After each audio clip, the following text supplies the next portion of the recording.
If you wake up once at night to pee, that may be annoying. But if it happens 2, 3, or 4 times, your bladder may not be the only problem.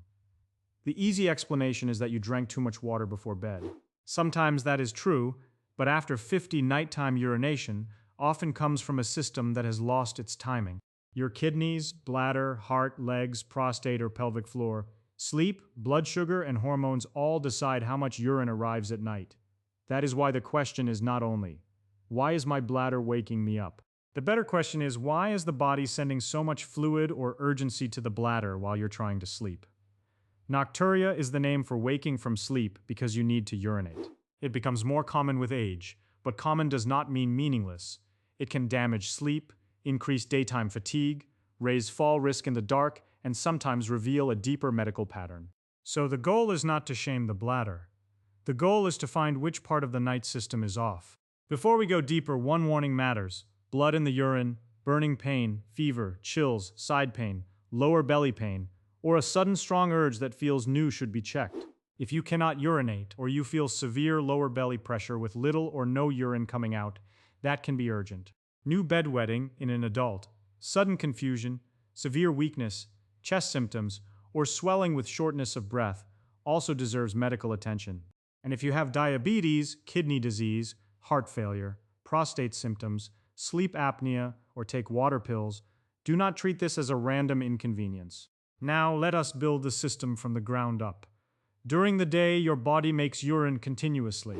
At night, the body is supposed to reduce urine production so the bladder can stay quiet long enough for sleep. One part of this control is a hormone signal, often called antidiuretic hormone, or vasopressin. Think of it as a nighttime water-saving signal. When that signal works well, the kidneys concentrate urine more and send less volume to the bladder overnight. When the signal is weaker, poorly timed, or overwhelmed by other conditions, more urine can be produced at night. This is one reason older adults may wake up more often. But it is not the only reason.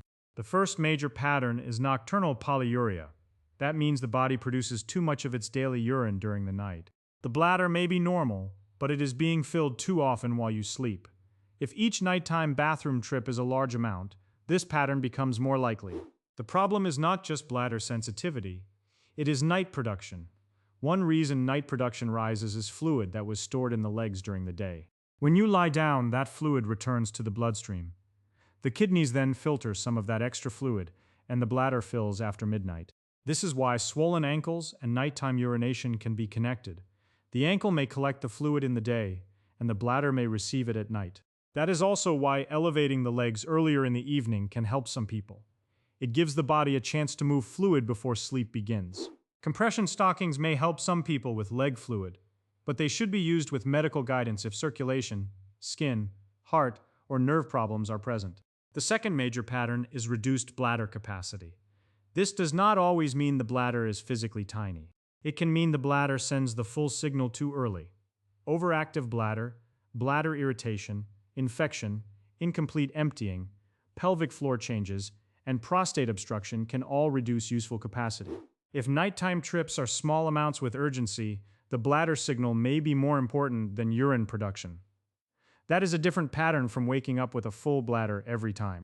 The third major pattern is incomplete emptying. If the bladder never empties well, it does not take much new urine to wake you again.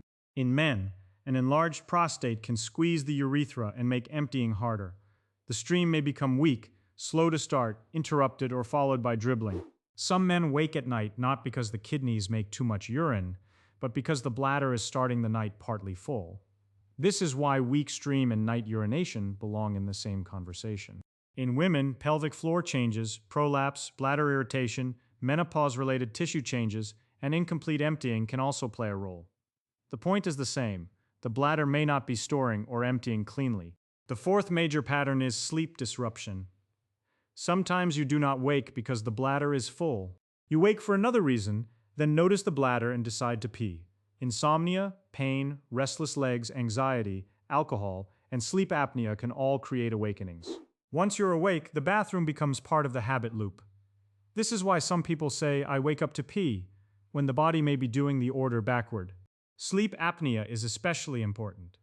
When breathing repeatedly stops or narrows at night, the body can release signals that increase urine production. The person may snore, choke, wake dry-mouthed, feel tired in the morning, or have high blood pressure. They may blame the bladder, but the first broken system may be breathing. This is one of the most missed connections in nighttime urination. The fifth major pattern is blood sugar. When glucose is high enough, the kidneys may pull more water into the urine. That can create more urination, more thirst, and more nighttime trips. If nighttime urination comes with unusual thirst, fatigue, blurry vision, or unexplained weight change, blood sugar deserves attention. The sixth pattern is medication timing. Diuretics, sometimes called water pills, are designed to help the body remove extra fluid and salt. If taken too late, they can push urine production into the night. Do not change prescribed medication timing on your own, but do ask whether timing could be part of the pattern. Some evening fluids also matter. Caffeine can stimulate the bladder and increase urine production. Alcohol can increase urine production, relax the airway, damage sleep quality, and make awakenings more likely. Even herbal teas, soups, fruit, and late water can matter if the bladder is already easy to trigger. The solution is not dehydration. The solution is timing and pattern. If this kind of explanation helps you understand your body more clearly, subscribe to Feynman's Body Code. And write your age and country in the comments, plus how many times you usually wake up to pee at night. I want to see how this pattern appears in real lives, because Nocturia after 50 is not one country's problem. Now let us turn this into a practical system. Step 1 is to separate volume from urgency. For 3 nights, notice whether each trip is a large amount or a small, urgent amount. If the amount is large, think kidneys, fluids, leg swelling, sleep apnea, blood sugar, or medication timing. If the amount is small and urgent, think bladder sensitivity, infection, pelvic floor, prostate obstruction, or incomplete emptying. This one distinction prevents a lot of bad guessing. Step 2 is to look at the evening fluid window. Do not only ask how much you drink, ask when you drink it. Many people drink little during the day, then try to catch up at night. That pushes the wrong volume into the wrong time. A better pattern is to hydrate earlier, then reduce fluids in the last few hours before bed, if your clinician says it is safe. Be careful with caffeine later in the day. Be honest about alcohol. And remember that soup, fruit, and water-heavy foods late at night are still fluid. Step 3 is to move leg fluid before bed. If your ankles swell by evening, some of that fluid may return to the bloodstream when you lie down. That return can become urine after you fall asleep. A short walk, calf pumps, or leg elevation earlier in the evening may shift some of that fluid before bedtime. The goal is not to do a dramatic workout at night. The goal is to change the timing of fluid return. Step 4 is to check the sleep clues. Snoring, choking, gasping, morning headaches, dry mouth, high blood pressure, and daytime sleepiness all point toward sleep apnea as a possible driver. In that pattern, the bladder may be downstream of a breathing problem. Treating the bladder alone may miss the real cause. Step 5 is to check emptying.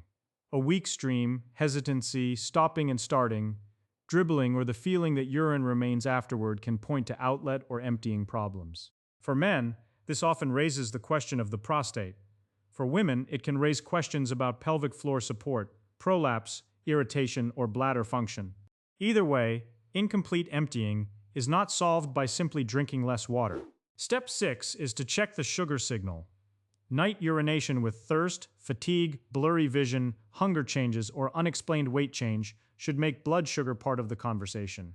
This is not because every person who pees at night has diabetes. It is because glucose can directly change how much water the kidneys send into urine. Step 7 is to make a 3-night diary. Write down bedtime, wake times, bathroom trips, whether the amount was small or large, evening fluids, alcohol, caffeine, leg swelling, and sleep clues. Bring that pattern to a clinician if the problem persists, worsens, or comes with warning signs. A diary is boring, but it is powerful. It turns one vague complaint into several testable pathways. Without a diary, everyone guesses. With a diary, the system begins to show itself. The timing of the first bathroom trip is especially useful. If you fall asleep at 10 and wake at 11 with urgency, that may point more toward bladder sensitivity, irritation, or incomplete emptying. If you sleep several hours, then wake with a very full bladder, that may point more toward night urine production. If you wake many times but each amount is small, the alarm system may be too sensitive. If you wake fewer times but each amount is large, The kidneys may be making too much urine at night. This is why the amount matters as much as the number of trips. 2 trips can mean 2 different things in 2 different people. One person has a bladder problem, the other has a night production problem. The symptom sounds identical, but the mechanism is different. A second clue is what happens during the day. If you also urinate frequently during the day, the problem may not be only nighttime timing. That can point toward fluid intake, caffeine, bladder sensitivity, diabetes, urinary tract irritation, or medication effects. If daytime urination is normal, but nighttime urination is high, nocturnal polyuria or sleep disruption moves higher on the list. A third clue is thirst. Waking thirsty, drinking at night, and urinating more can become its own loop. Sometimes thirst comes from mouth breathing, dry air, alcohol, salty food, medicines, or high blood sugar. That is why thirst is not one clue. It is a doorway into several systems. A fourth clue is leg swelling. Check sock marks in the evening and compare them with your night pattern. If the nights are worse after a day of sitting, standing, heat, travel, or salty food, fluid redistribution may be part of the story. A fifth clue is the strength of the urine stream. A strong stream with large volume is a different signal from a weak stream with repeated small trips. A sixth clue is the feeling after you finish. If you feel like urine remains, or you have to return soon after, incomplete emptying becomes more important. A seventh clue is the sleep environment. Light, noise, pain, temperature, and screen habits can wake the brain first. Once the brain is awake, the bladder may simply become the excuse to get out of bed.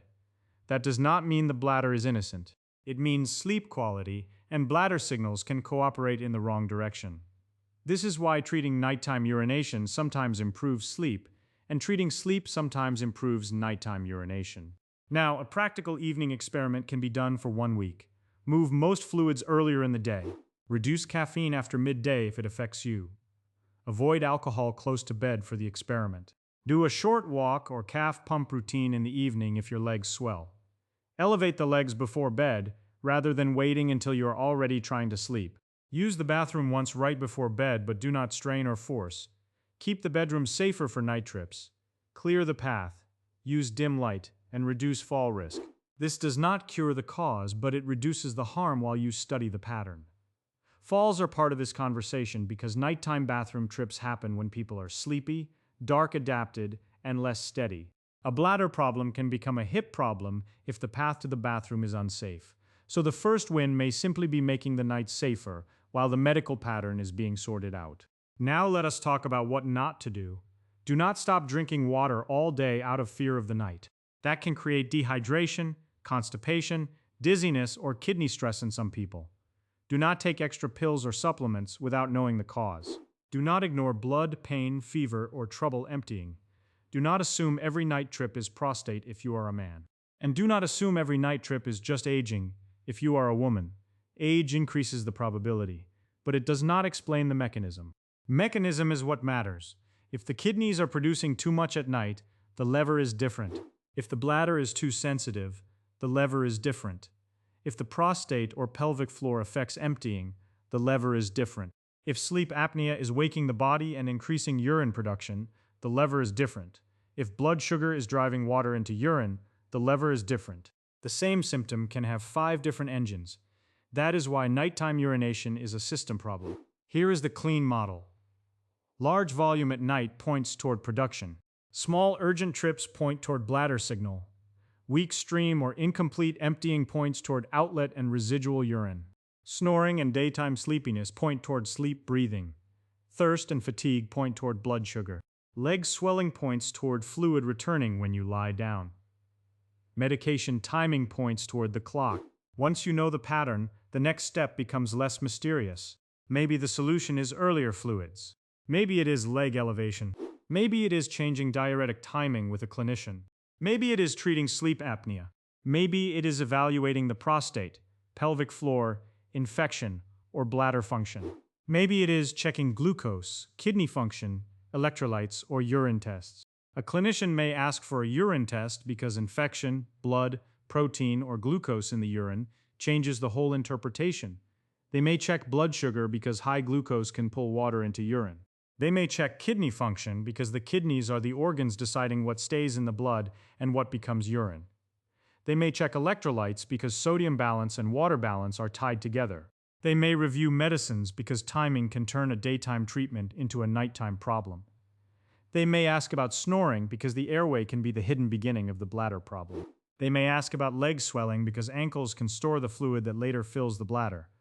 They may ask about stream strength because the bladder cannot sleep well if it never empties well. They may ask about pain, burning, fever, or blood because those point away from simple age-related nocturia. None of those questions are random. Each one tests a different branch of the system. That is why the best thing you can bring is not a theory. Bring the pattern. Bring the number of trips. Bring whether the amount is large or small. Bring the time of the first wake-up.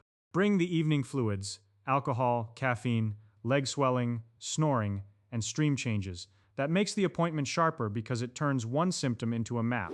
The point is not to become your own doctor. The point is to stop being blind to the pattern. If you wake up every night to pee after 50, your body is giving you data. The bathroom trip is the visible event. The hidden event may be kidney timing, bladder capacity, prostate or pelvic floor mechanics, sleep breathing, glucose, leg fluid, or medication timing. That is why peeing at night can feel simple, but rarely is. The system is not broken in one place for everyone. But once you identify the pattern, you can ask better questions. Why this time of night? Why this amount? Why with these symptoms? Why now, after years of sleeping normally? Those questions are where the real answer begins, because the real problem may not be your bladder being annoying. It may be that the night control system is off, and when you fix the right part of the system, the bladder finally gets permission to stay quiet.